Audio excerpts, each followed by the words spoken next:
আসসালামু আলাইকুম। আশা করি সবাই ভালো আছেন। আমাদের সাথে নতুন অতিথিগুলো হচ্ছে এই যে নতুন অতিথি, এগুলো হচ্ছে চীনা হাঁসের বাচ্চা। মাশাআল্লাহ, অনেক সুন্দর হয়েছে। এই যে এটা হচ্ছে তাদের দায়িত্বরত মা। এই ডাইকে দিই।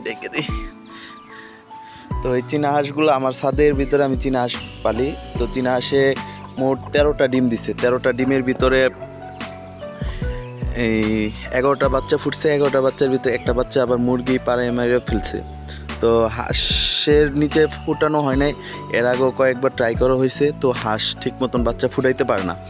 তো এর আগের বার যে কয়বারই দিছি প্রতিবারই নষ্ট করছে, ডিম ফুটাইতে পারে না। এবার তার জন্য 10 দিন হাঁসের নিচে রাখা পরে চেঞ্জ করে মুরগির নিচে ডিমগুলো দেওয়া হয়েছে। তো এবারকার 13টা ডিমের ভিতরে মাশাআল্লাহ 11টা বাচ্চা ফুটছিল। তো এর মধ্যে একটা বাচ্চা মারা গেছে, আর 10টা আছে। শীতের দিন এগুলা মানে মানে রাখাগুলোই সবচেয়ে বেশি কষ্ট হয়ে যেতেছে।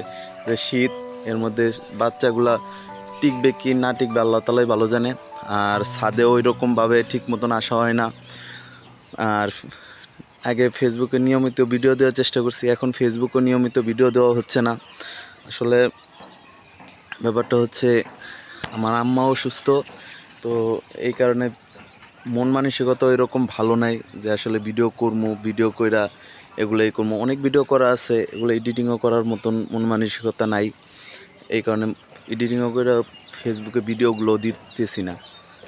তা আম্মা অনেক অসুস্থ, সবাই দোয়া করবেন আল্লাহ তাআলা যেন আমার আম্মারে খুব দ্রুত সুস্থতা শেফা দান করে।